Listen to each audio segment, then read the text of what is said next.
Let's go into the support bar for the 44-inch.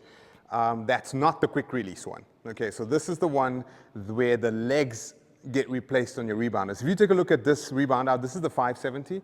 This is going to happen similarly to the 350F, so this video is uniform. I'm just using the 570. But you would do the same for the support bar for the 350. Let me just repeat again.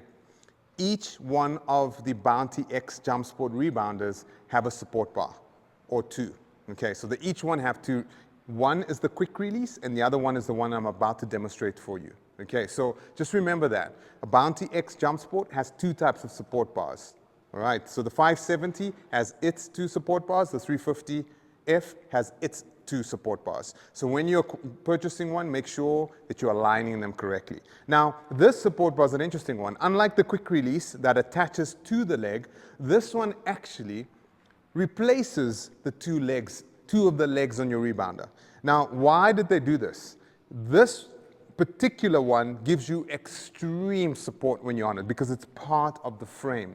So if you're looking not just for a support bar, you want to look for something very similar to our T-bar where you can put your full weight, you can incorporate this into a class, you can do a lot of stuff on it, right? And the stability is quite profound because it is a part of the body of the rebounder. The quick release attaches very quickly, releases very quickly. The value proposition there is speed, but you can't put your full weight on a quick release, right? You've got to be careful. On this one, you can. So first thing you want to do is remove two legs from the rebounder. So the question is, which two legs? So kind of stand in front of your rebounder. There's the Bounty logo.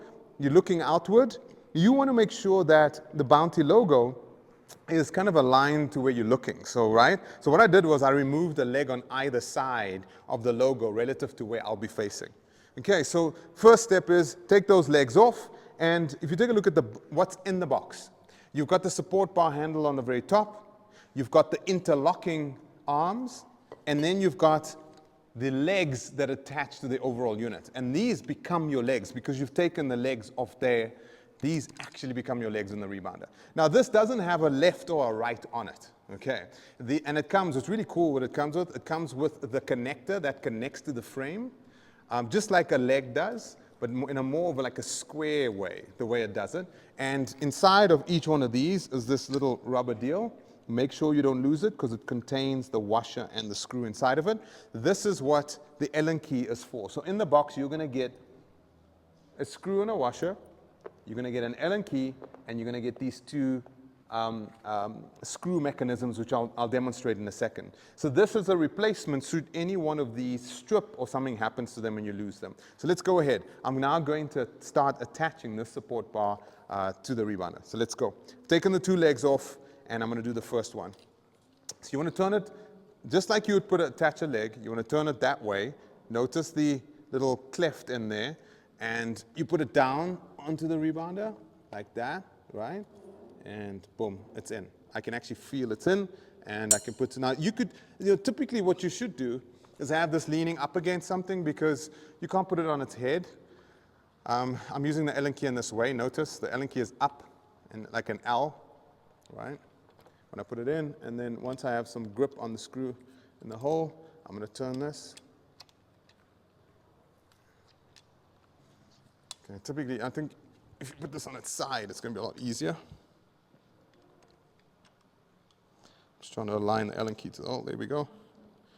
So this you want to make sure you got really, really tight because this is a support bar and you don't want to get anything wrong when you're on it because it has to take most of your weight.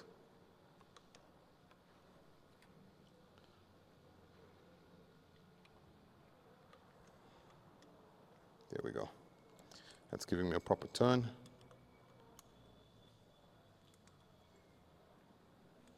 So yeah, make sure it's firm. Okay, there we go. Okay, that one's replaced. Now I'm coming over to that one. I'll put this one on this leg. Over there, notice over here, I'm aligning it like that. Putting the Allen key in. Okay. Okay, now it's in. If you lay it back down, you'll now notice that the support bar is now aligned to where you're going to be holding, right? So the first thing you're going to do is take your two arms, and you're going to insert the arms in here. Now this is where these two screws are applicable, because these two screws are where you can adjust the weight, the height, and then maintain it that way. So the holes on this side align to that little entry over there. So I'm going to put it in that way. Okay, so when it goes in, notice it's a height adjustment. So if you're really short there, I'm going to keep it about, let's say, my height. I'll bring it up to my waist, so when I'm on the rebounder, I'm kind of holding on. So if you want to measure it, it's kind of how you can. I'll do it that way. But because I'm really tall, I'm going to go all the way to like one of the top ones, and then once you have the little hole mechanism in there. Okay, that's there. Okay, I'm just going to make sure I got the height right. I think I do. Yes. Okay, put that in.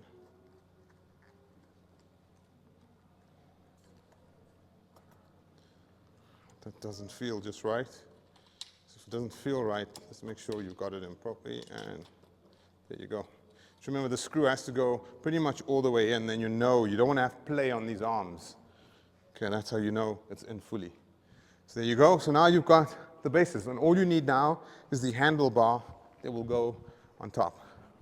Now what I want to show you is, what I just noticed is when I put this arm on the top, I realized that, oops, it doesn't get there because of this little silver clip mechanism, right? That means the arm has been put on incorrectly. So notice that, and if you kind of zoom out, you'll notice that I can't get it to the other arm. That means your alignment's incorrect and it's the wrong way around. Take that out, flick it back around that way, flick that in, so push that in, there, and then get that in there, push that mechanism in there, and it's in. Okay, there we go, clipped in. And you're good to go. Now the amazing thing about this support bar is it is, oh, I got the height wrong. The height's slightly wrong. Okay, so what you can do when you see that is loosen that up and then collapse the height down a little bit. Let me make sure the height's the right way. There you go, let me make sure that's level. You can count the holes, but just for my sake, because I'm in a rush, I'm not going to count the holes. So now I've got it all aligned. Okay, boom, we're good to go. So when I'm on it, there. Now what's nice about this is the ultimate support bar.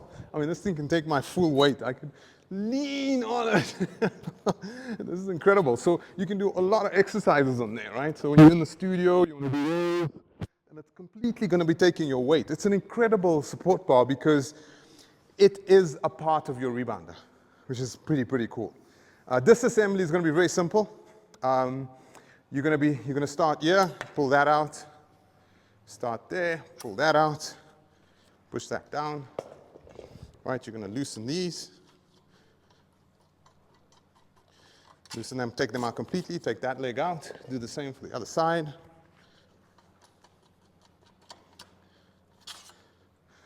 Okay, just be careful. You've got these plastic bits on the side, you don't want to be losing that. Make sure that's in, and then you take the legs off, and you're good to go. Amazing support bar. Why? Because you are able to put your full weight on it. You can introduce lots of types of modalities with it. And if you're used to our T-bar, this is a support bar that pretty much goes toe-to-toe with our T-bar. That's incredible. In fact, I would say this is more stable than our T-bar because it is part of the frame. So that's the alternate support bar for the 570. And let me just repeat it. The 570 has two support bars, quick release, and then this one where the 2 feet are replaced, and the 350F similarly has two support bars exactly the same way. So in terms of attaching it to the rebounder, how do you do it, etc., you're going to do it similarly to the 350F as you do to the 570 in the Bounty X range. Enjoy your support bars.